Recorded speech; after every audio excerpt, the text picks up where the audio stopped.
Muy buenos días, les damos la bienvenida al segundo encuentro de estas 17ª Jornadas Internacionales de Derecho Natural.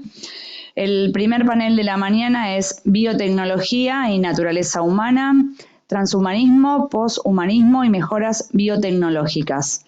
Los expositores son Dr. Félix Lamas, de Argentina, con el tema La divinidad en la naturaleza humana; la doctora Mayra Destier, de Argentina, con el tema Transhumanismo, Utopía o Realidad; y el panel estará moderado por el doctor Nicolás Laferrière. Los escuchamos.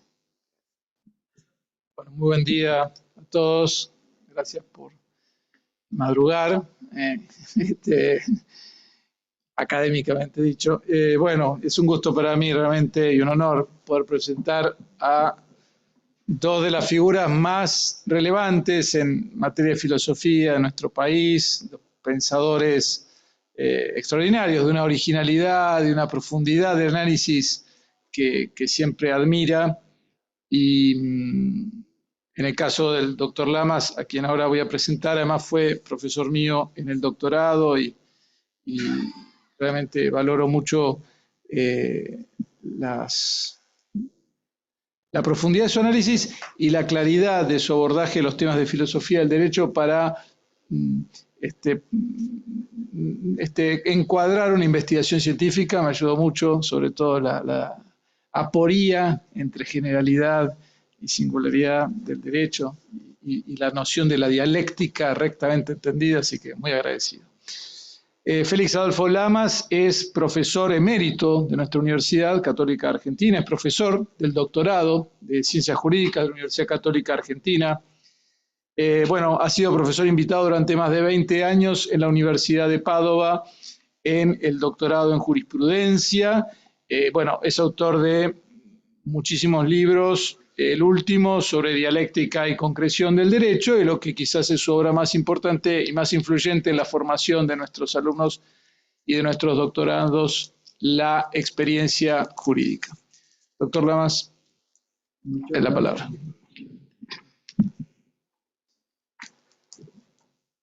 Empieza a correr el tiempo.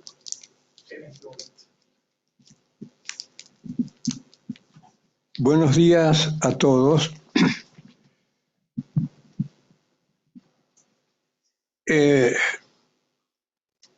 nuestra época se verifican, a mi entender, dos grupos de fenómenos que son una excrescencia de la crisis de nuestra civilización. Estos dos fenómenos significan una cierta amenaza de deslegitimación o de vaciamiento del derecho natural. Por eso conviene considerarlos. El primero de ellos comprende dos cosas que están vinculadas estrechamente. Por una parte, el secularismo, es decir, la concepción vital y la práctica social ajena a toda perspectiva sagrada, concentrada exclusivamente en la temporalidad inmediata.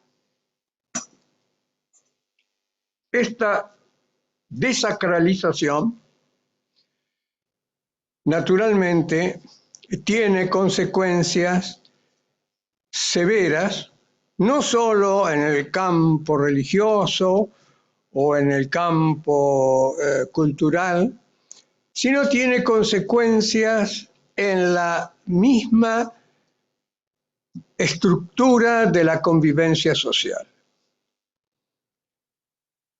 El segundo, dentro de este primer grupo, es correlativo, que es la laicización.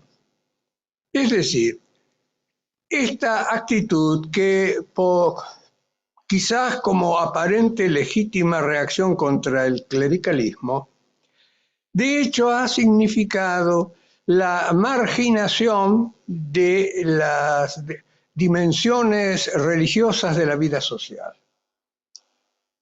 Esto es importante. Más allá de clericalismo o no clericalismo, en la vida social hay muchas funciones. Una de esas funciones, y de las más importantes, es la función religiosa. Pues esa ha sido marginada. Y esto de alguna manera afecta a la vieja tradición del derecho natural. Ahora bien, uno se dice, bueno, acá se acaba la cosa. No. Hay otra cosa más profunda, que es el rechazo, no digo ya el desconocimiento, digo el rechazo del mismo concepto de naturaleza entendida como esencia que es fuente de actividad de los entes. Este rechazo del concepto de naturaleza, más que ignorancia, tiene sus antecedentes, por supuesto, en la sofística, en el nominalismo medieval, Ockham, etc. Por supuesto. Pero va adquiriendo unas connotaciones alarmantes. Porque este rechazo de la naturaleza, sobre todo si lo proyectamos sobre la naturaleza humana, tiene consecuencias desastrosas para la vida del hombre. Y esto lo vemos, desgraciadamente, todos los días. Vemos incluso instalada la contradicción violenta que muestra la falsedad de todo esto. Por una parte, los derechos humanos, y el mismo que está defendiendo los derechos humanos defiende el derecho al aborto, es decir, asesinar a niños inocentes. La destrucción de la familia. La destrucción de la familia hasta lo más hondo, porque hasta la destrucción de la diferenciación de hombre y mujer. La destrucción de la familia es la destrucción de la vida social, etc. Pues bien, este ataque contra el orden natural supone algo más, supone algo mucho más profundo, supone una especie de odio o de enemistad profunda contra lo natural, a punto tal que puede ser, y de hecho es en muchas corrientes actuales, tecnológicas, etc., objeto de modificación. Hay la tentación, a mi juicio demoníaca, de modificar la propia naturaleza humana. Sin mencionar el hecho de que en esta concepción de la naturaleza humana se prescinde totalmente de un aspecto esencial de la naturaleza humana, que es la espiritualidad. Me causa profunda sorpresa que se hable, por ejemplo, de la persona humana, y se hable de la persona humana sin advertir que no hay persona humana sin naturaleza espiritual. Porque la persona humana no es un suppositum cualquiera. Es un suppositum, es un sujeto individual de naturaleza espiritual. Pues bien, este rechazo del concepto de naturaleza significa, in oblicuo, el rechazo de las dimensiones espirituales de la persona humana. Pues bien, descrito de esta manera, estos dos fenómenos, habría que agregar que se sustituyó esto por un concepto de naturaleza como lo dado, como lo que está ahí, como aquello sobre lo que podemos operar, o aquello que tenemos que custodiar. Tenemos que custodiar que no se extingan las cucarachas, pero no importa que matemos a los embriones humanos. Esta es la gran felonía. Pues bien, frente a esto la pregunta es, ¿hay alguna relación entre este rechazo de la naturaleza, sobre todo de la naturaleza humana, sobre todo de la naturaleza espiritual del hombre?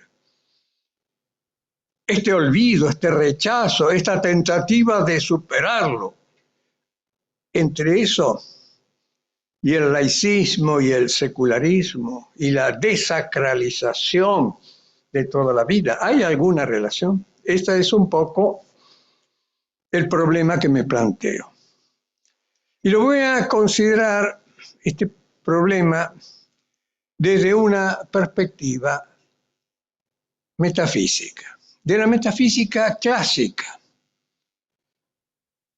De manera que quizás tenga que pedir perdón porque estoy un poco fuera de tiempo, pero es todavía mi forma mentis. Vamos a partir de algunos praenotanda para poder argumentar. El primero de ellos, damos por supuesto que hay un Dios, que es acto puro. Me estoy ubicando en una posición aristotélica, libro 12 de la Metafísica. Dios, acto puro, creador del mundo, creador de todas las cosas, por lo tanto, principio de todas las cosas, y a su vez, fin de todas las cosas. Primer prenotando.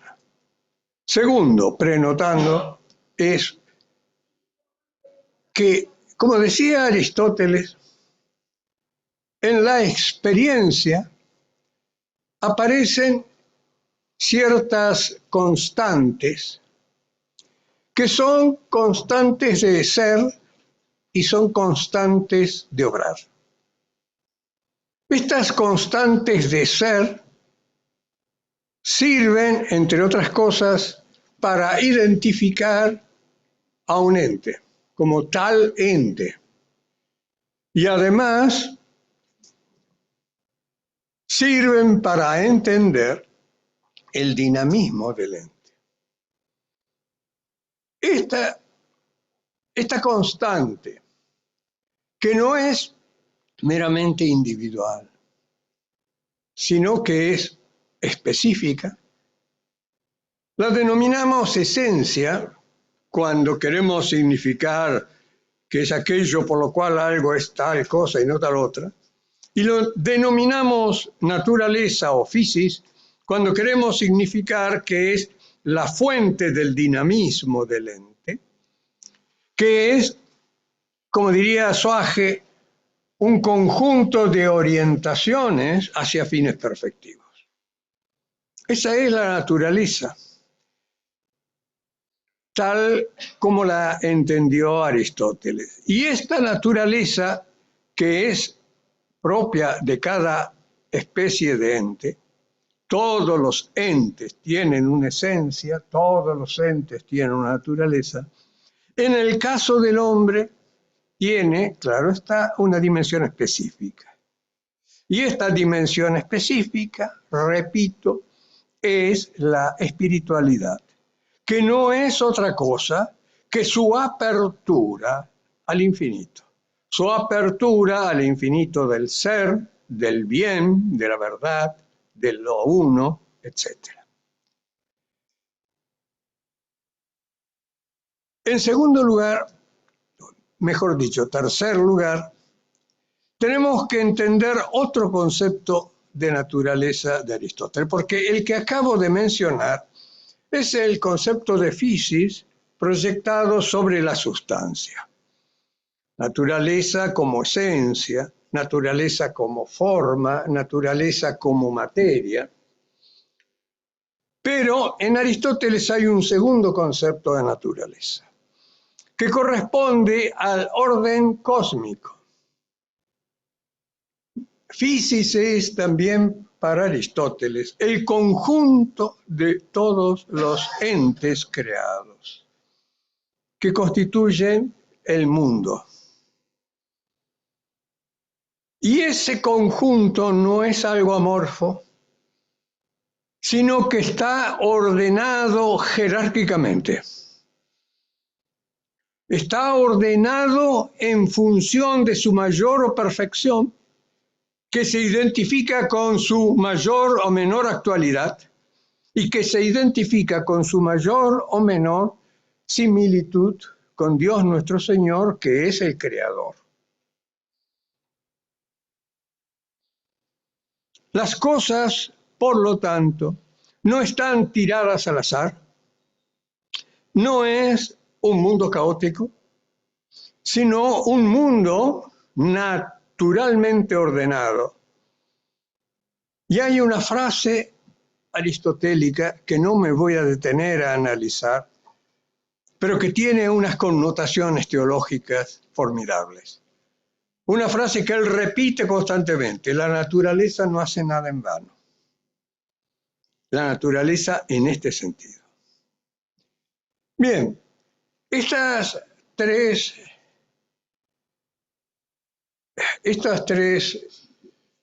prenotanda me sirven de base para ir al núcleo del argumento.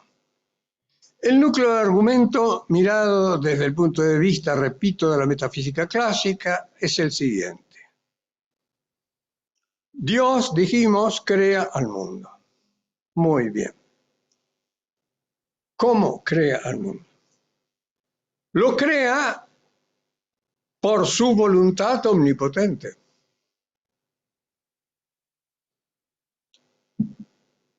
Y mediante su voluntad omnipotente participa su acto de ser. Esta es la idea central de Aristóteles. El ser es acto. Participa su actualidad a todos los entes, que son entes, es decir, que tienen ser por participación del acto puro, que es ser puro, por lo tanto. Primera participación. Pero hay una segunda participación, que de paso digo que Fabro consideró menos, que es la participación de las ideas ejemplares de Dios en la esencia de las cosas. La esencia de las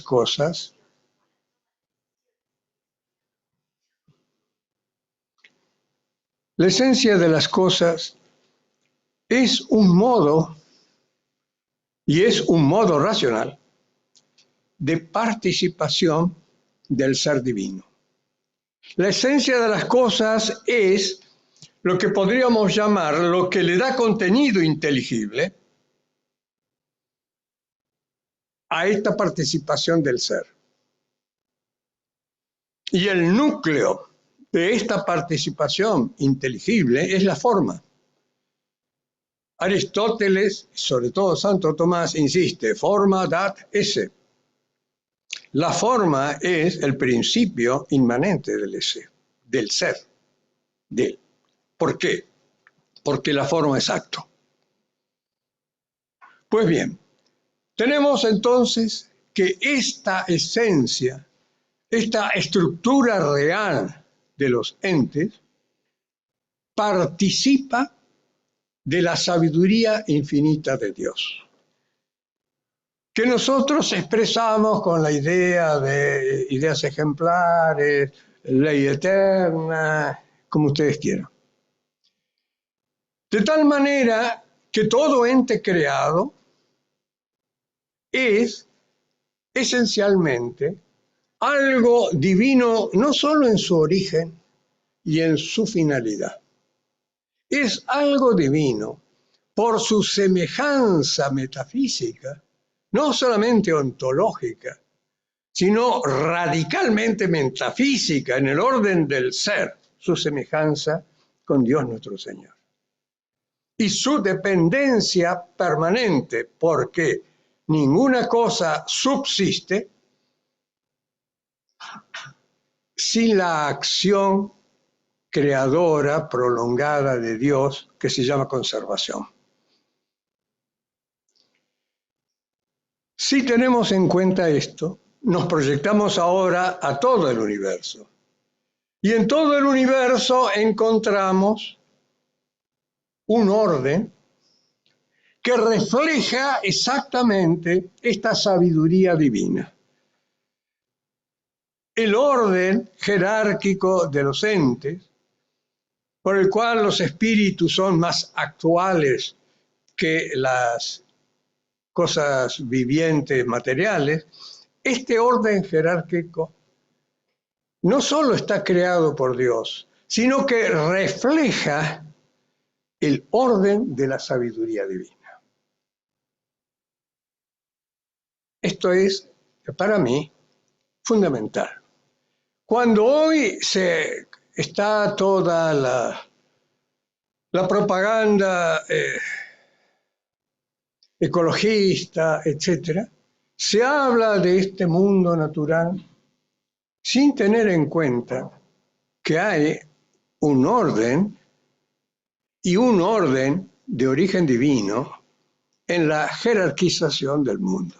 Y en esta jerarquización del mundo, el hombre sigue siendo más perfecto que la cucaracha porque está más cerca de la semejanza con Dios.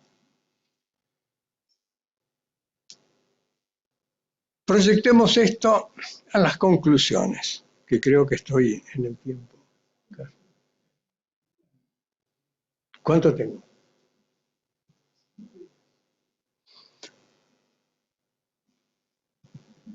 Si yo proyecto esto ahora sobre nuestro campo, el campo de malherido del derecho natural,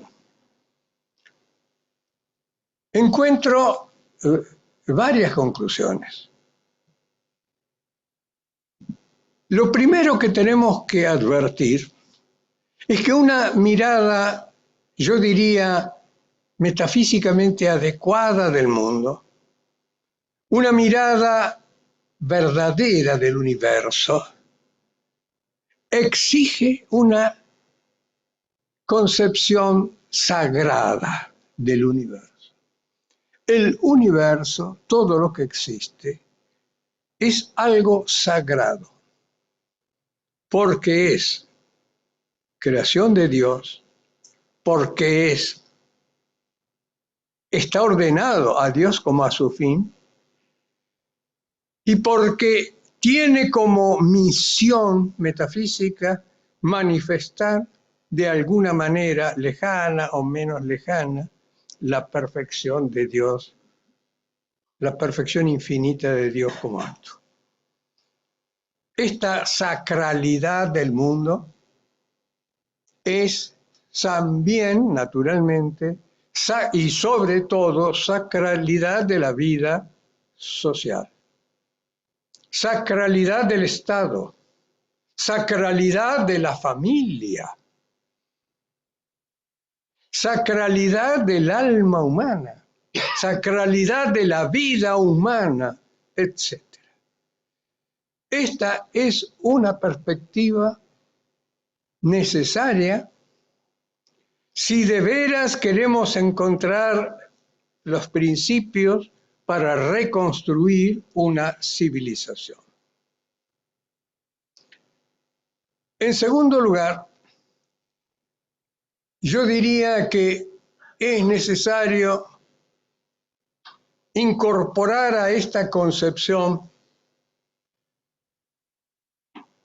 la visión del universo. La visión del universo que no puede quedarse en una cosa meramente materialista, que no puede quedarse en una cosa de crudo empirismo, sino que tiene que ir a las raíces. Y tiene que ir a las raíces para vincular nuestra vida, nuestra sociedad, nuestra cultura y civilización con esas raíces universales. No hay un universo ajeno a la vida humana y a la sociedad humana. La sociedad humana y la vida humana es parte del universo y debe ser congruente con el universo. Y ambos están transidos de divinidad por su origen, por su finalidad y por su propia esencia. Y por último, quisiera reflexionar un minuto nomás sobre el derecho natural. Si entendimos esto, si entendemos que la naturaleza humana goza de un especial privilegio metafísico por su espiritualidad, y si a eso le agregáramos una tercera participación, que es la participación de la gracia, que es participación de la naturaleza divina, como dice San Pedro, entonces el derecho natural adquiere su verdadera y última significación. El derecho natural, por lo tanto, no puede ser considerado adecuadamente desde una perspectiva puramente secularizada, ni puede ser considerado adecuadamente desde una perspectiva laicista. El derecho natural tiene que comprender todos los aspectos de la vida humana. Sí, lo secular, sí, la legítima laicidad que pueda haber, pero teniendo en cuenta un orden jerárquico en el que lo sagrado debe ser la clave de bóveda para entender la significación del derecho natural, la significación de la ley natural como participación de la sabiduría divina. Esto es lo que yo propongo siempre, lo saben mis alumnos. No hay un derecho natural auténticamente secular. Hay una noción de derecho natural a la que puedo acceder por vía abstractiva. Una noción, hay un derecho natural. Pero, ¿qué es derecho natural? ¿Qué es ley natural? ¿Qué es regla de conducta? Esto está suponiendo la sacralidad de la vida. Esta es mi propuesta, nada más.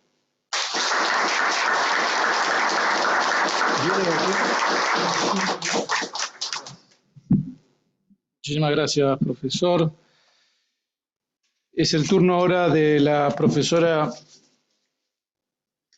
María Luca Testier. Es doctora en filosofía por la Universidad Católica Argentina, donde es profesora emérita,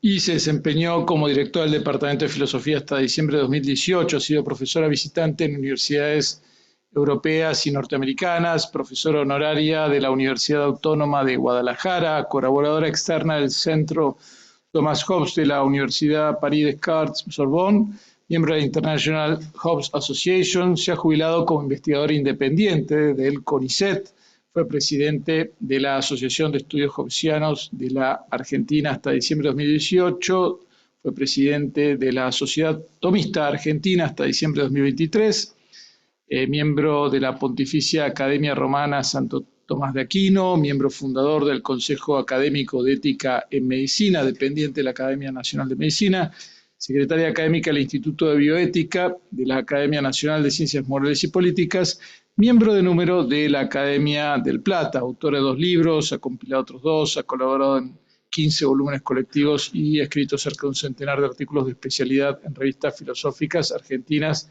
y extranjeras.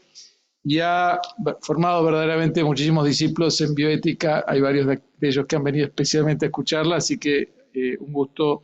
Maya, tu tiempo. En primer lugar, buenos días y muchas gracias por su presencia. A su vez agradezco también a la organización de la Cátedra de Derecho Natural que me hayan convocado para este tema. El tema al que me he de referir es justamente transhumanismo y poshumanismo, utopía o realidad. Voy a empezar con una expresión de Friedrich Nietzsche. El hombre es una cuerda tendida entre el animal y el superhombre. Esto es, de así habló Zaratustra, de 1883. En primer término definiré y daré la descripción de las diversas corrientes que se encuentran en este movimiento, siguiendo las afirmaciones de sus propios cultores. En segundo lugar, me referiré a los antecedentes filosóficos y finalmente desarrollaré una interpretación crítica mostrando los peligros que el avance de este movimiento supone para la humanidad. La primera parte es definición, corrientes e instituciones.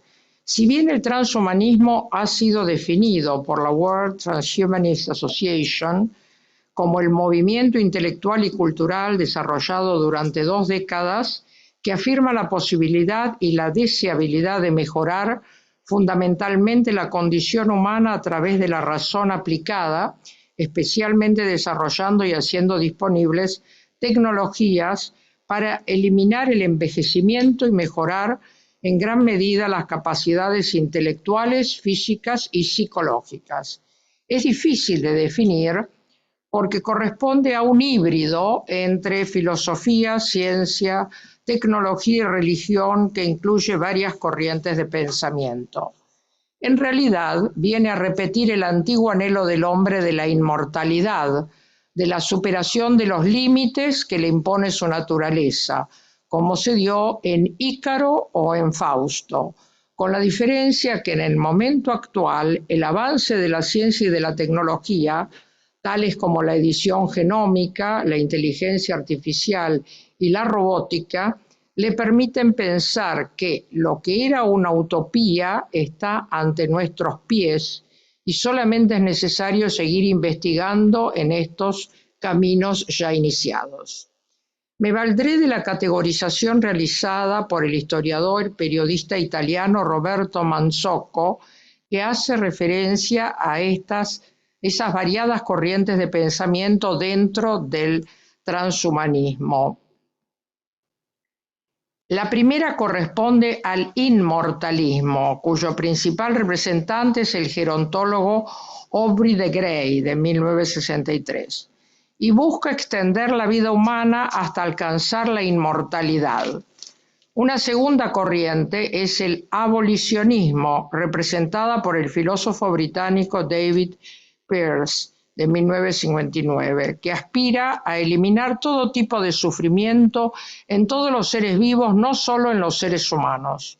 Una tercera variante es el posgenerismo, que propone la abolición del dualismo sexual y aspira a un mundo de múltiples géneros, sosteniendo que el sexo debe ser vaciado de contenido reproductivo y la gestación natural debe ser reemplazada por úteros artificiales para liberar a los humanos de sus roles parentales o maternales, cuyo principal exponente es el canadiense George Dvorsky, de 1970.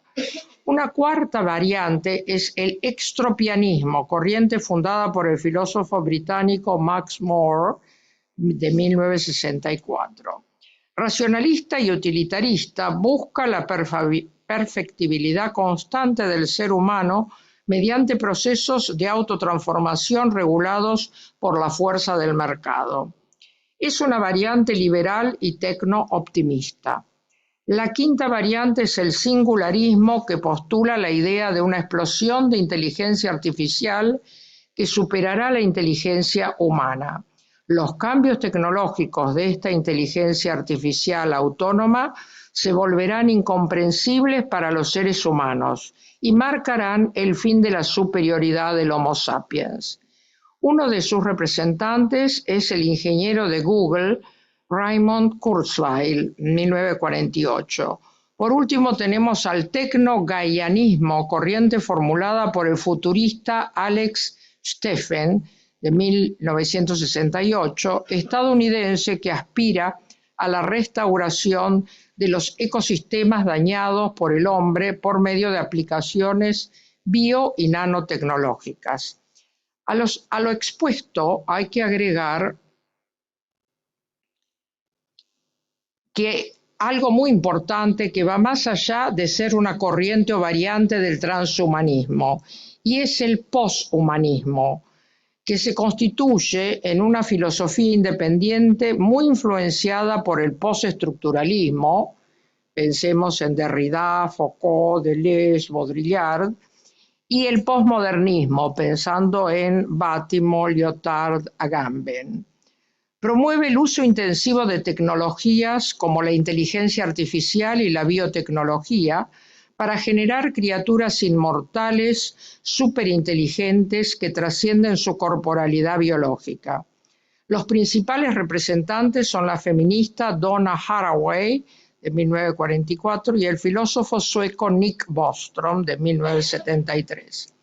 Ambos marcan un quiebre definitivo con el humanismo y anuncian una era dominada por seres indiferenciados que poseen control absoluto de su destino. Especialmente Haraway, en su Manifiesto Cyborg, plantea una fusión quimérica entre el ser humano y la máquina, buscando borrar los límites conceptuales, biológicos y morales que separan al ser humano del resto de la naturaleza. Esta filosofía aboga por el fin del antropocentrismo porque busca imponer al poshumano. Bostrom, por su parte, afirma el deber moral de mejorar las capacidades físicas y cognitivas de la especie humana y de aplicar al hombre las nuevas tecnologías para eliminar aspectos no deseados y no necesarios de la condición humana, como son el sufrimiento, la enfermedad, el envejecimiento y hasta la condición mortal. Busca generar cambios cuantitativos en las capacidades de las personas e incluso propone generar cambios cualitativos que llevan a dudar si el poshumano pueda ser la misma persona que el ser humano a partir del cual se generó. Precisamente es el filósofo sueco el que establece la diferencia entre el transhumano y el poshumano.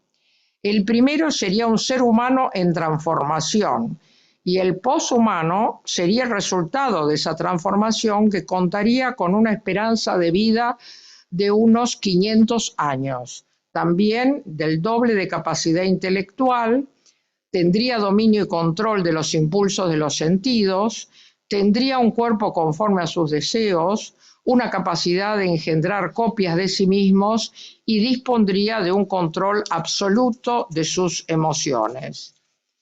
Voy a saltar una cantidad de páginas para mantenerme en el tiempo y paso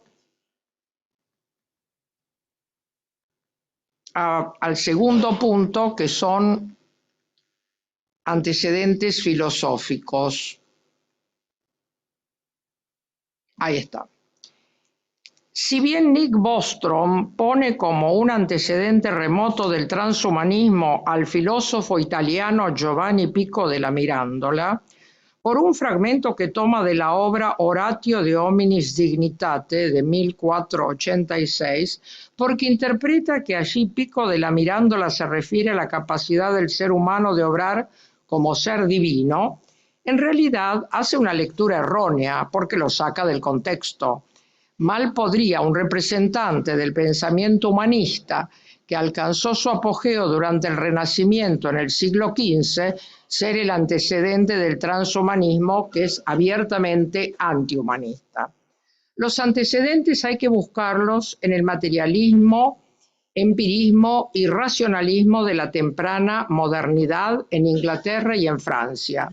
Los británicos Hobbes y Locke, el escocés Hume y posteriormente todos los utilitaristas como Bentham y John Stuart Mill.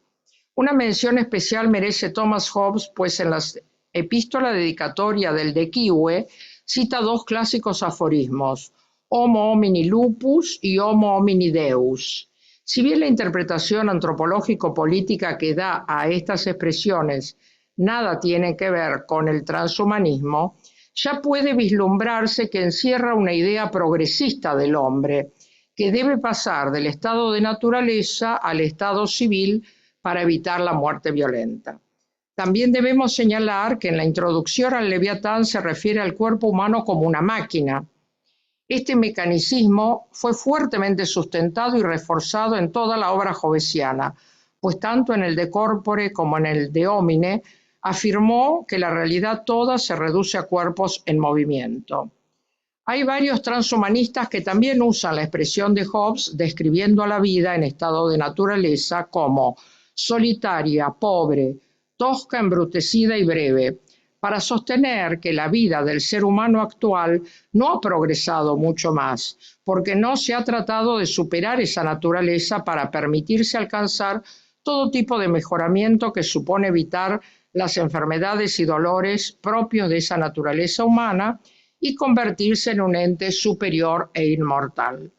Otra mención especial merece Francis Bacon y los nuevos métodos científicos desarrollados a partir del Novum Organum de 1620, que propone el uso del saber y de la ciencia para el dominio de la naturaleza. En Francia, debemos mencionar el racionalismo dualista de Descartes, que considera el cuerpo como una mera máquina, pero ciertamente da prioridad al alma espiritual, al cogito. A partir del siglo XVII, los grandes avances en la mecánica fomentan una corriente de pensamiento fuertemente mecanicista o mecanista, término acuñado por Boyle en 1661. Que se introduce como modelo explicativo general que produce en el ámbito del pensamiento las analogías entre el mundo y las máquinas, ampliamente utilizadas durante el siglo XVI, y se opone de este modo al modelo animista clásico de Aristóteles, sostenido también en todo el medioevo. Julien Offray de la Métrie, de 1709 a 1751, en su obra L'Homme Machine, de 1747, desarrolla consecuentemente las concepciones del materialismo mecanicista que le permiten considerar al hombre como una máquina. En el siglo XVIII, el marqués de Condorcet se pregunta, ¿acaso sería absurdo suponer que el mejoramiento y progreso de la raza humana serán ilimitados? Ahora tenemos que ubicar otro antecedente muy importante para el transhumanismo, la teoría de la evolución de Charles Darwin, 1809 a 1882. Tras un largo viaje de estudios y observación, escribió El origen de las especies, obra en la que incluyó sus ideas sobre el proceso evolutivo mediante la selección natural, lo que significa que las características de una población o de un individuo que significan ventajas adaptativas con respecto al ambiente, aparecen como favorables y además se perpetúan. La naturaleza garantiza la supervivencia del más apto. El mecanismo de la selección natural incluye precisamente los conceptos de supervivencia del más apto y de mutación genética.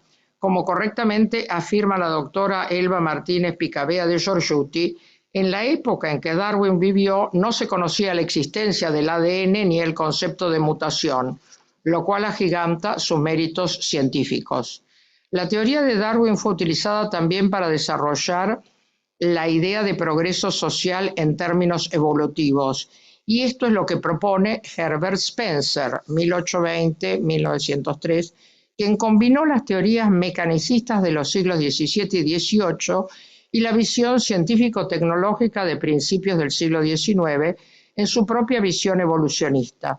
Su obra completa suma 11 tomos, siendo los más destacados Principios de biología, Principios de psicología, sociología, etc. Es considerado como el padre del darwinismo social. Tanto la biología evolucionista como el evolucionismo social son antecedentes fundamentales para el transhumanismo, pues este considera que el hombre actual no es el producto último de la evolución. Para este movimiento, tómese como filosofía, ciencia o mito, la manipulación biológica del hombre por el hombre es una etapa inevitable del proceso evolutivo en la que los cyborgs resultantes configurarán un futuro poshumano de inteligencias interconectadas. Aunque en el transhumanismo coexisten distintas posiciones, lo decisivo es su creencia de que por medio de la ciencia y la tecnología los seres humanos podrán superar su situación actual e incluso dirigir voluntariamente la evolución de nuestra especie, teoría denominada evolución dirigida. La idea que subyace a esta postura es la de que el Homo sapiens en su forma actual no solamente no representa el final de nuestra evolución, sino que a decir verdad es una fase muy temprana de la misma. De hecho, el proyecto transhumanista se llevará a cabo no solo mediante ingeniería genética, eugenesia embrionaria y prenatal, nanotecnología y biotecnología aplicada al cerebro, sino también mediante la crioconservación de pacientes enfermos o fallecidos y la reanimación futura de pacientes en suspensión criogénica. Tercer punto, propuestas del transhumanismo y visión crítica. El objetivo del transhumanismo es, sin lugar a dudas, superar las limitaciones biológicas de la naturaleza humana, su anclaje en y su dependencia de la organicidad y del determinismo corporal, junto con el logro de una superinteligencia, una superlongevidad y una superfelicidad que eleven a ideal ético de una humanidad que se respete a sí misma. Antes de analizar qué suponen estos tres superlogros, me propongo reflexionar sobre el papel y el valor que le dan a la naturaleza humana. Entramos entonces en la paradójica situación donde el hombre actual defiende a las especies en extinción apelando a la defensa de la naturaleza, pero no respeta su propia naturaleza. De hecho, Mark O'Connell, periodista y escritor, sin pertenecer a este movimiento, entiende el transhumanismo como un movimiento de liberación de la naturaleza. Y al pretender librarse de la dependencia de la organicidad, vuelven al dualismo cartesiano como si no estuviera demostrada científicamente la relación mente-cuerpo, las enfermedades psicosomáticas y tantas otras evidencias cotidianas de la unión corpóreo-espiritual. Por eso en esta diapositiva ven que además de lo que podría ser la evolución darwiniana, finalmente tenemos esto último que es como un desprenderse del cuerpo, porque obviamente es el cuerpo el que nos trae todas estas cuestiones de la enfermedad, de la temporalidad, etc. Y se convierte en una especie de ahí, no sabemos qué. En la página web de Humanity Plus se enuncian los objetivos que resumimos en tres. Primero, vida eterna. Segundo, omnipotencia. Tercero, bienestar infinito. Para lograrlo, proponen como herramientas la ciencia y la tecnología que permitirán convertir a los seres humanos imperfectos en dioses compuestos de materiales genéticamente modificados, titanio y nanochips. Prometen un uso ético y seguro de la tecnología como la inteligencia artificial, la biotecnología, la nanotecnología y la robótica para desarrollar interfaces cerebro-computadoras, órganos y extremidades biónicas, transferencias de memoria, nuevas funciones fisiológicas y muchos beneficios adicionales. No lo plantean siquiera en términos de futuro deseable, sino como futuro inevitable. Cuando al principio de esta tercera parte nos referimos a tres superlogros, vemos que responden perfectamente a los tres objetivos recién enumerados. Primero, la vida eterna se logra con la superlongevidad. Segundo, la omnipotencia con la superinteligencia. Y tercero, el bienestar infinito con la superfelicidad. Vamos a pasar ahora a la superlongevidad, que todavía está en esa filmina. La vida eterna supone derrotar la muerte y revertir el proceso de envejecimiento natural. La primera teoría moderna del envejecimiento fue planteada por el biólogo brasileño británico Peter Medawar en 1951, quien también descubrió el mecanismo de inmunotolerancia. Por este descubrimiento recibió el Nobel de Medicina en 1960 al facilitar la posibilidad de los trasplantes de órganos.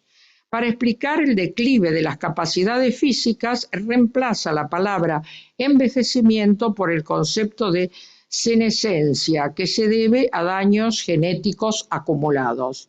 Al envejecer, se pierden las fuerzas de la selección natural y con ello se pierde también la capacidad de eliminar mutaciones dañinas. Entre los transhumanistas hay dos formas para combatir la muerte: la criónica y las terapias genéticas. La criónica tiene su inicio en Robert Ettinger, físico y matemático, que en su libro La perspectiva de la inmortalidad propone la aplicación tecnológica de frío para preservar y posteriormente resucitar seres vivos declarados biológicamente muertos. La primera criogenización fue llevada a cabo por la Sociedad Criónica de California en 1967.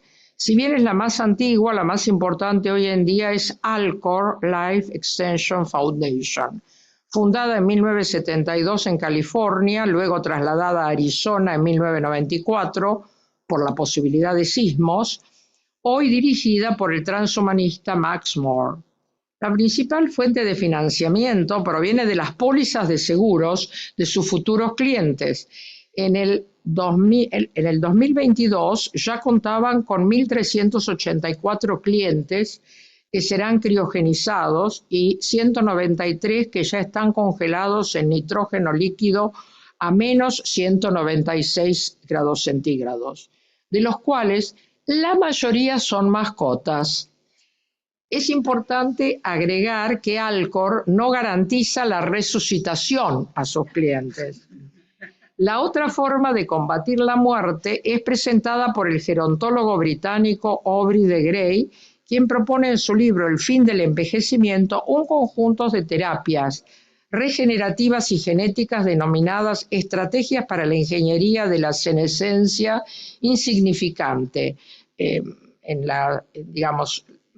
reducido a sus letras mayúsculas, SENS. Allí propone reparar periódicamente, mediante manipulación genética, los tejidos dañados. De Grey fundó la Sense Research Foundation y no descarta que en un futuro no tan lejano la vida humana puede llegar a los 5.000 años. Este tipo de afirmaciones efectivamente se ubican en el orden de la utopía. Por cierto, nos preguntamos, ¿dónde vivirían todos esos inmortales? O tal vez calculen los transhumanistas que con todas las propuestas de género se lograría reducir la natalidad a su mínima expresión. Los actuales laboratorios más destacados en esta forma de extensión de la vida son Calico Labs y Altos Labs. La primera es subsidiaria de la megacorporación tecnológica Alphabet, fundada por directivos de Google y Apple. La segunda fue creada formalmente en 2022 por Jeff Bezos, de Amazon, y el billonario ruso-israelí Yuri Milner. Tiene sedes en varios puntos de los Estados Unidos, en el Reino Unido y en Japón. Se dedican a la investigación aplicada y en tecnologías de rejuvenecimiento celular por medio de células madres pluripotentes inducidas, conocidas como IPS, Induced Pluripotent Stems, obtenidas por primera vez por el investigador japonés Yamanaka, quien experimentó primero en ratones y logró obtener células madre a partir de células adultas. Luego las obtuvo también en humanos. Esto le valió recibir junto al biólogo británico John Gordon el Premio Nobel en Medicina en 2012. En experimentos con animales ya se registran éxitos en alargar la vida, incrementando una proteína que decrece con la vejez o con técnicas de edición genética para aumentar una determinada enzima. No entro en el delicado tema de las técnicas de edición genética porque no tengo preparación suficiente.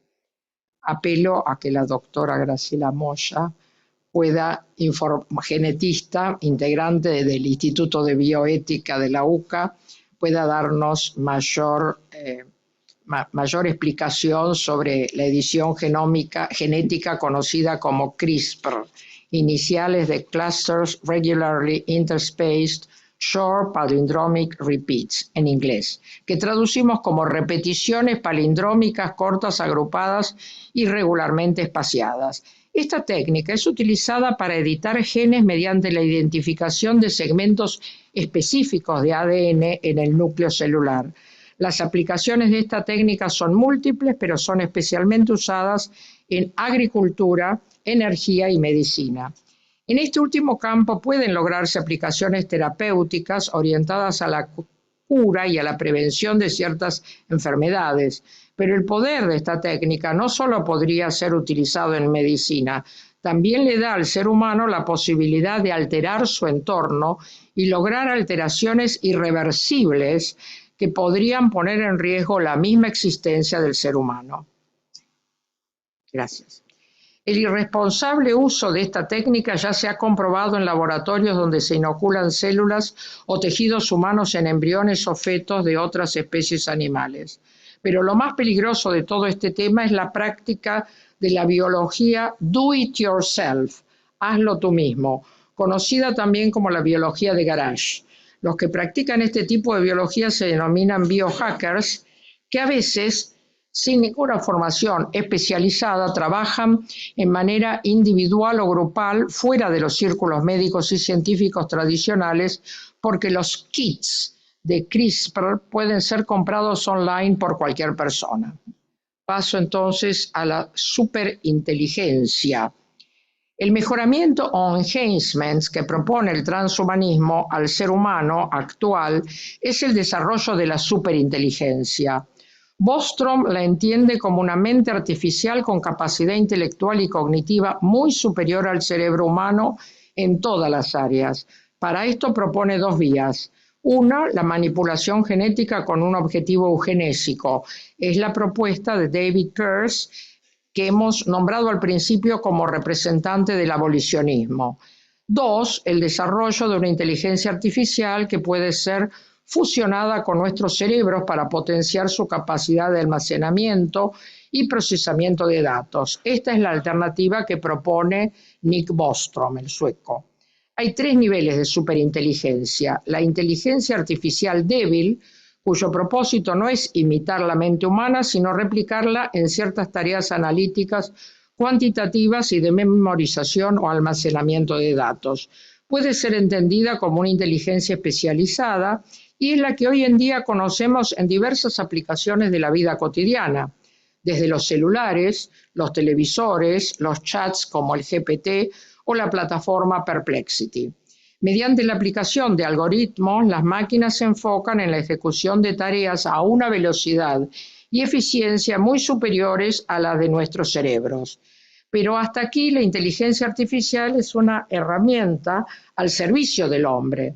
Los riesgos aparecen cuando el hombre ya deja de considerarlo una herramienta y hace depender su vida y sus decisiones personalísimas de esa inteligencia artificial. Si volvemos al tema de los niveles, hasta el momento tenemos lo que los transhumanistas llaman una inteligencia artificial débil. Los otros dos niveles serían la inteligencia artificial general y la superinteligencia artificial, CIA. La IAG, artificial general, se supone que igualará o superará la inteligencia humana en tareas de comprensión, abstracción y razonamiento, pero para lograrlo debería adquirir conciencia de su propia existencia, cuestión hasta ahora poco probable. Por último, la superinteligencia artificial sería un tipo de inteligencia que superaría por mucho la mente humana en todos los aspectos intelectuales, cognitivos, sensoriales y perceptivos, tanto en lo cuantitativo como en lo cualitativo. Esto está en el orden de la ciencia ficción y lo más probable es que jamás se convierta en realidad. De todos modos, es interesante constatar que el físico británico Stephen Hawking declaró en una audición de la BBC que el logro de la superinteligencia artificial podría significar el fin de la especie humana. A su vez, Elon Musk, si bien alienta desde sus empresas el avance tecnológico, declaró ante la cadena CNBC que la inteligencia artificial podría convertirse en un dictador inmortal del cual no podríamos escapar jamás. El mismo Nick Bostrom, en su libro Superinteligencia, reconoce que si algún día pudiera lograrse esta superinteligencia artificial, nuestro destino estaría subordinado a máquinas inteligentes que podrían decidir eliminarnos. Suscribo la afirmación del profesor doctor Juan José Sanguinetti, filósofo especializado en neurociencias. Cito: el hombre tiene que aprender sobre todo a no delegar en la inteligencia artificial decisiones en las que están en juego valores humanos esenciales. La principal amenaza que surge de un uso incontrolado de la inteligencia artificial es la pérdida de libertad y de humanidad. El transhumanismo, así como su herramienta, la inteligencia artificial, no consideran a la persona. Paso a la última, que sería el superbienestar. Bueno, este es el cyborg, digamos, al que pretenderían llegar al hablar de transhumanos. Paso al superbienestar y aquí entramos al ámbito del abolicionismo propuesto por el filósofo utilitarista británico David Pearce. Lo que propone, y por eso el nombre de abolicionismo, es terminar con todo dolor humano y lograr el máximo placer. Por cierto, además de utilitarista, también es, como pueden apreciar, hedonista.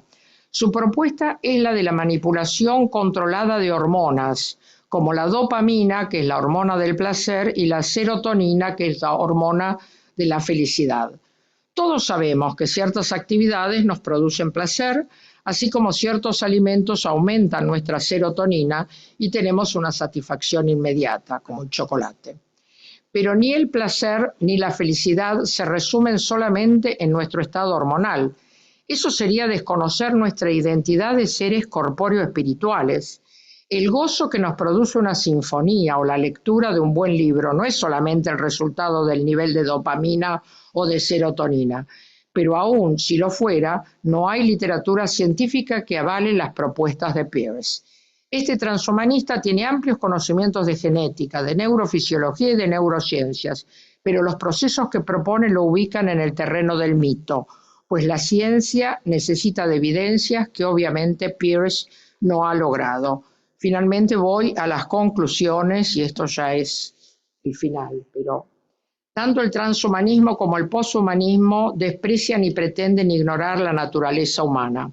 Como ya he dicho, paradójicamente defienden la naturaleza de otras especies, de los ecosistemas, del medio ambiente, y no reparan que al vulnerar el orden natural en cualquiera de sus versiones, la naturaleza se toma su revancha. En términos vulgares, se venga. Si se trata de una filosofía, no se entiende que no sigan la misma lógica que usan para el cambio climático, aspecto para el que culpan a los seres humanos por sus actos irresponsables. ¿Acaso no es un acto irresponsable modificar genéticamente a individuos de una especie o producir quimeras al tratar de combinar células y tejidos de diferentes especies? También es dudoso que sea una ciencia. Si bien parten de principios de otras ciencias, los experimentos que realizan son muchas veces aventurados, guiados más por una malsana curiosidad o interés económico que por la búsqueda de la verdad. Afirmar que el hombre es solamente un fruto de conexiones neuronales es una hipótesis que carece de demostración.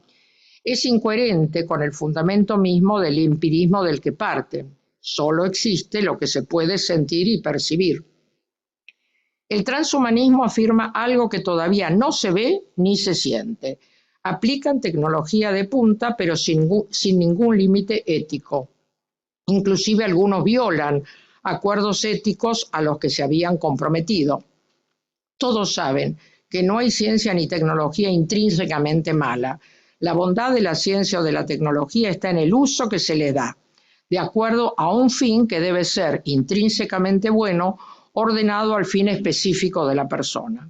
En muchos casos, las propuestas constituyen un mito, tal como la inmortalidad o la versión extrema del transhumanismo conocida como poshumanismo trascendental, que defiende la idea de un ser líquido, fluido, posbiológico, abstracto, puro y sin anclajes al cuerpo. Si recuerdan esa diapositiva evolucionista que terminaba como una especie justamente de líquido fluido o biológico.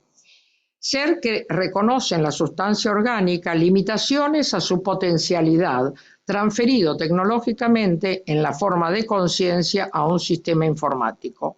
Por último, para muchos de los transhumanistas, en su mayoría ateos o agnósticos, la adhesión que prestan a este movimiento solo puede provenir de una fe no trascendente ni don sobrenatural, pero sí de un nuevo tipo de religión. Julian Huxley, 1887-1975, nieto de Thomas Huxley, amigo y principal promotor de las teorías de Darwin y hermano de Aldous, el autor de Un Mundo Feliz, fue un reconocido científico británico, presidente de la Asociación Británica de Eugenesia y primer director general de la UNESCO.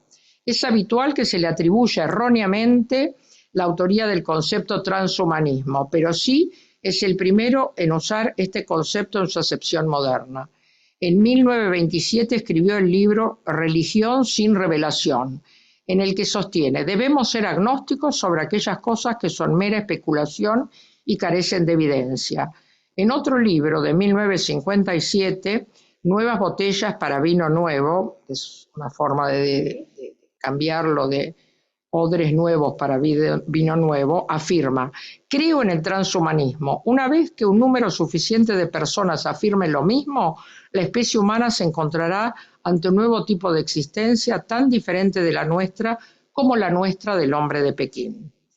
La esencia de esta nueva religión consiste en transformar al Homo sapiens en Homo Deus. Desde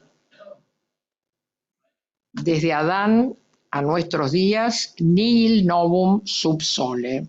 Muchas gracias por la paciencia. Excelente, Mayo. Muy bien, tenemos un espacio para diálogo. Les pedimos que las intervenciones sean breves y en lo posible dirigidas a los expositores con sus preguntas. Sí, por favor, brevemente. Maestra, absolutamente educativas y clarificantes las presentaciones. Doctora Maya. Le pido que hable fuerte porque, mire, yo soy sorda. Uso audífonos, pero aún los audífonos necesitan que usted hable fuerte. Estaba felicitando lo magistral o lo clarificante de las presentaciones. Y evoco un poco a Borges para decir que pensar también es olvidar un poco. Y me resultaba imposible dejar de pensar en la frase de Santa Tomasina de Deus fit homo, ut homo fieret Deus, durante su presentación.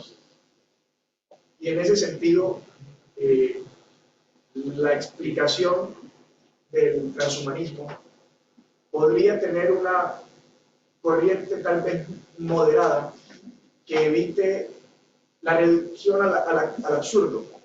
Que de alguna manera el escenario utópico, el escenario que yo no me atrevo a plantear como descriptivo, sino como visionario, como una posibilidad junto a la estrella del norte para encontrar el camino, en torno a la superlongevidad, en torno a la superinteligencia. En la práctica es lo que hemos venido viviendo en la historia de la humanidad. La expectativa de vida pasó de 30 años a 75, 80 y en algunos países ya cerca de los 90. Y en ese sentido la medicina ha venido contribuyendo a extender la expectativa de vida en torno al objetivo de la inmortalidad, pero más que la inmortalidad es encontrar el camino práctico de 100, 150, 200, no 5.000 años. Pero creo que el tránsito nos demuestra que es posible avanzar en esa ruta. Las células madres han permitido en tratamientos prácticos mejorar las condiciones de vida y extender la vida. Es previsible que en el futuro cercano se pueda extender aún más.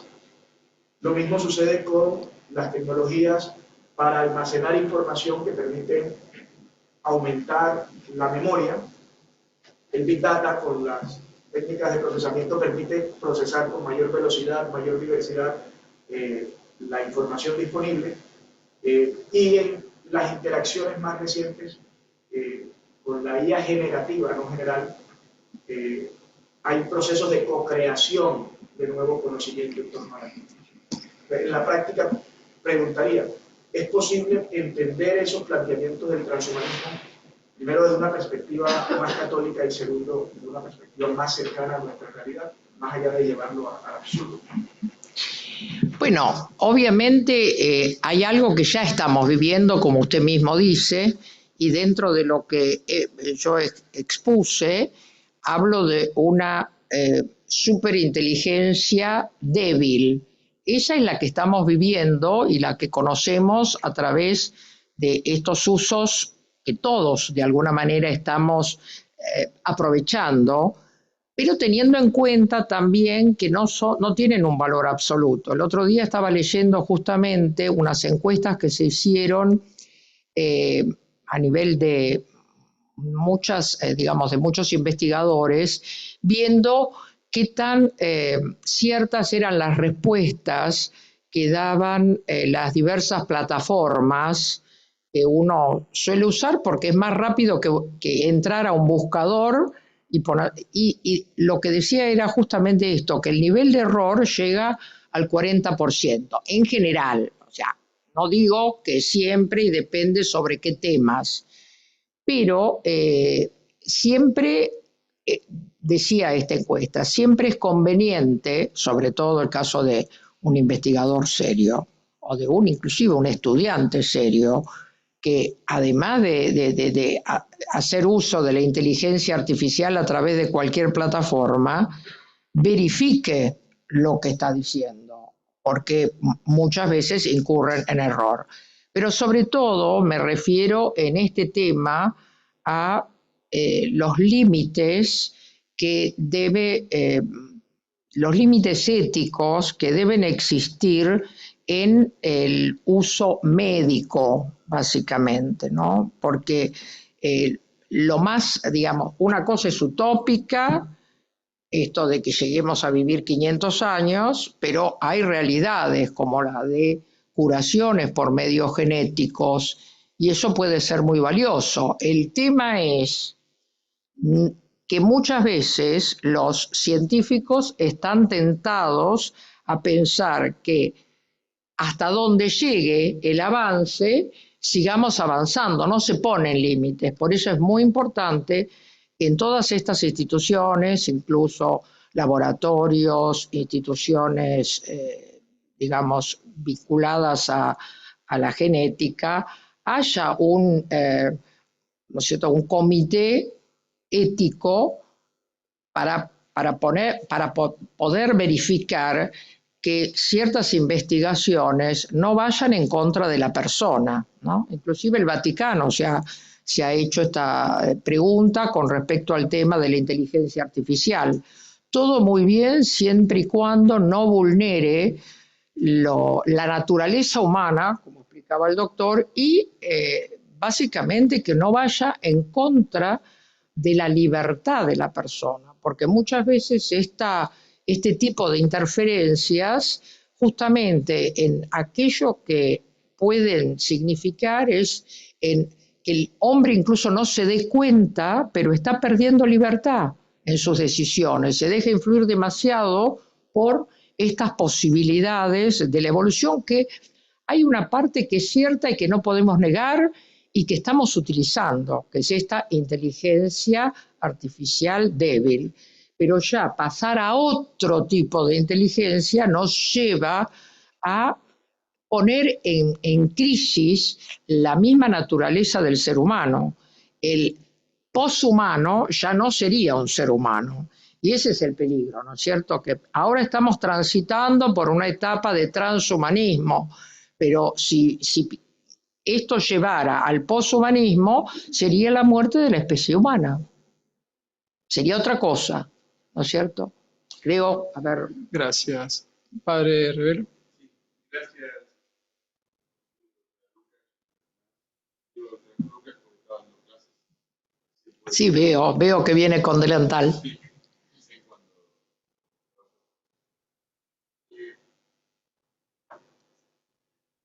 escuchaba y no podía dejar de recordar a la querida doña Dio, Sí, que siempre nos decía, aquello de lo cual los griegos no hablaron no existió, no existirá jamás. sí, Y volvía al mito de Pigmalión, sí, el hombre que construye el hombre ideal, pero en el fondo le pertenece ideal.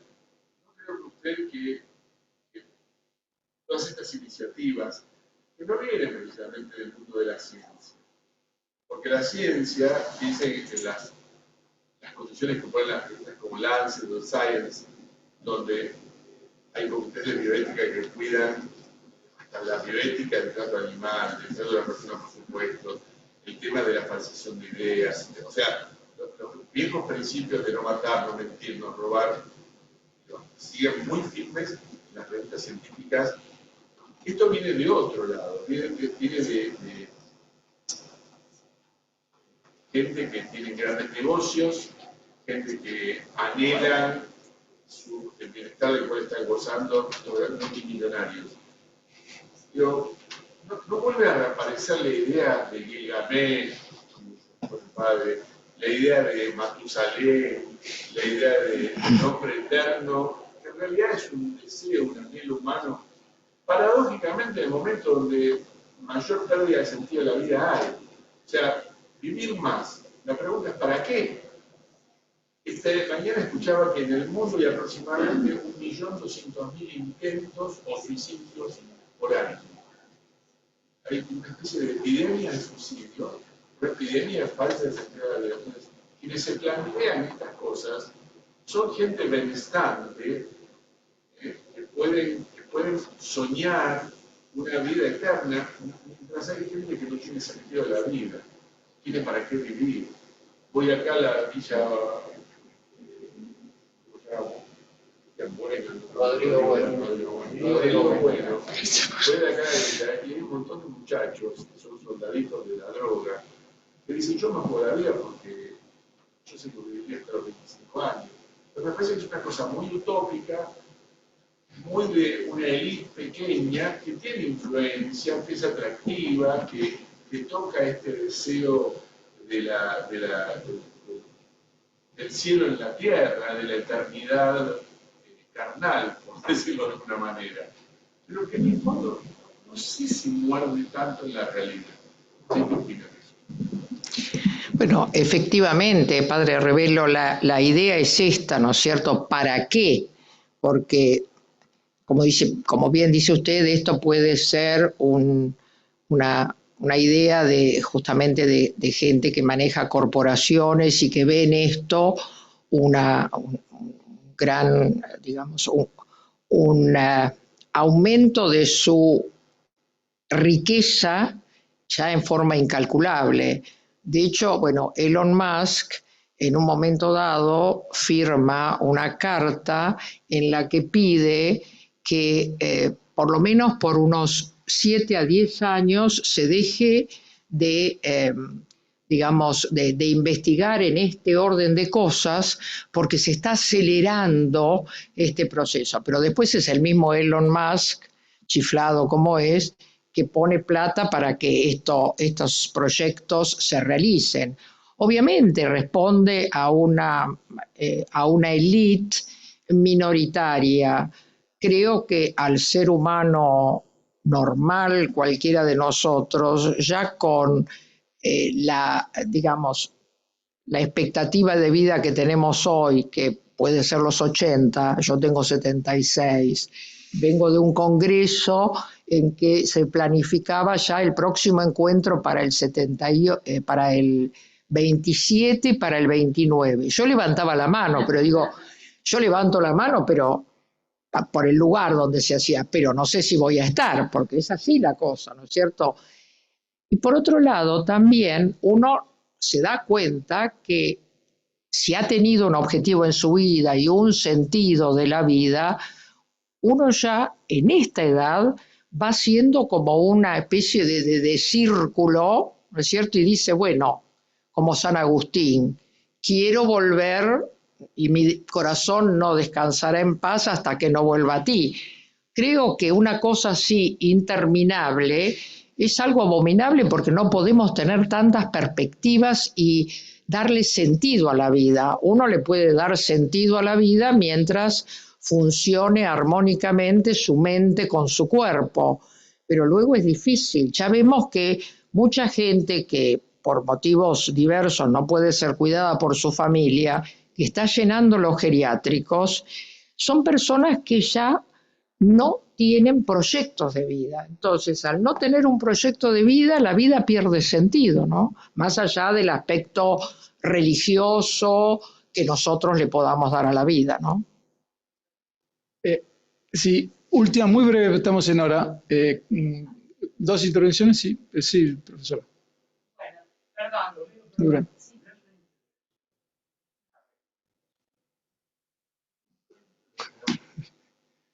Sí. Los inmortales, sí. No le escucho. Hay un cuento de Borges que se llama El Inmortal, o El Los Inmortal, Inmortales. sí. Sí, Los Inmortales.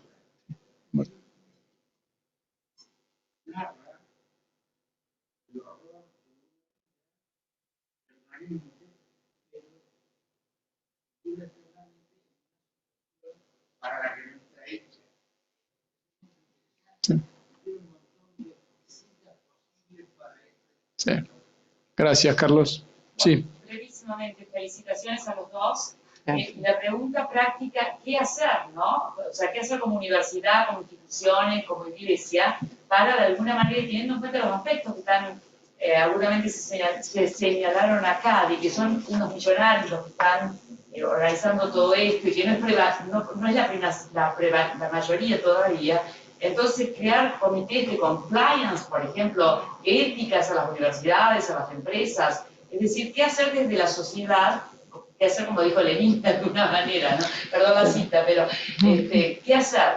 No, está perfecta la pregunta, porque realmente yo salté toda la parte justamente de las instituciones que adhieren. Si la hubiera dado, se hubieran dado cuenta que universidades prestigiosas como la de Oxford tiene su centro de transhumanismo. En los Estados Unidos es donde más adhesión hay a todo esto. Hay muchos centros. La UCLA tiene varias sedes y subsedes, y en todas ellas hay una carrera sobre el transhumanismo. O sea, dentro de la vida académica ya están incluidos. Por eso yo diría que en nuestro caso lo que tenemos que fortalecer mucho desde una universidad como la nuestra, que es una universidad confesional, es tener una buena antropología y una buena ética, que tengo que decir que lamentablemente, porque yo tengo una larga trayectoria en esta universidad donde empecé dando clases en la menor de las categorías en facultades no filosóficas. Y ahí dábamos una parte de antropología, una introducción, una intrología y una ética. Ahora está muy, muy diluido eso, porque veo los programas que han tenido mis nietos que han pasado por acá y veo que está muy diluido. O sea, una cosa que podemos hacer es que vuelva en todas las unidades académicas tener una fuerte antropología y una fuerte ética. O sea, por lo menos los principios básicos. Desde luego, del mismo modo, en el tema, digamos, de la misma facultad de filosofía, ¿no? Cuando yo fui directora de departamento pretendí eso, que la antropología fuera una disciplina que no se maneje solo con las filosofías contemporáneas, sino insistir mucho en la filosofía clásica a la que hizo alusión el doctor Lamas, porque para la bioética, en definitiva, solamente la filosofía clásica, la de Aristóteles y la de Tomás de Aquino, la filosofía clásica es la que da la solución en los problemas bioéticos, donde el tema está, bueno, criterio de vida, criterio de muerte, y las filosofías contemporáneas, sea el digamos, la fenomenología, que sería la menos grave, pero tampoco da respuesta definitiva. Por supuesto, los estructuralismos y digamos, el posmodernismo, nada de esas filosofías sirve para tener una buena base bioética. Por lo tanto, la solución es fortalecer la antropología y ética clásicas en toda la universidad. Sí, por favor. Sí, sí. Felicitaciones, Maya. Una acotación brevísima. Usted pregunta qué se puede hacer. Hay que tener en cuenta que detrás de esta campaña y de estas empresas de tipo financiero, hay una cuestión política que no se mencionó. Estas ideologías son útiles para el control social. De tal manera que mediante estas ideologías, de una manera casi insensible, estamos accediendo a una tiranía universal del pensamiento. Pensamiento dominante, pensamientos prohibidos, etc. Entonces, para mí, una de las cosas que hay que hacer es plantear políticamente y apoyar políticamente a los que se enfrentan con esto. Evitar la tiranía. Bueno, eso quería decir. Muchísimas gracias a ambos. De esta manera cerramos este panel. Agradecemos a los expositores, al moderador. Los invitamos al foyer donde vamos a realizar un coffee break. 11:30, les recordamos que tienen que ingresar nuevamente, que tenemos la segunda parte de la mañana. Muchas gracias. Lo mismo, Félix. Un gustazo.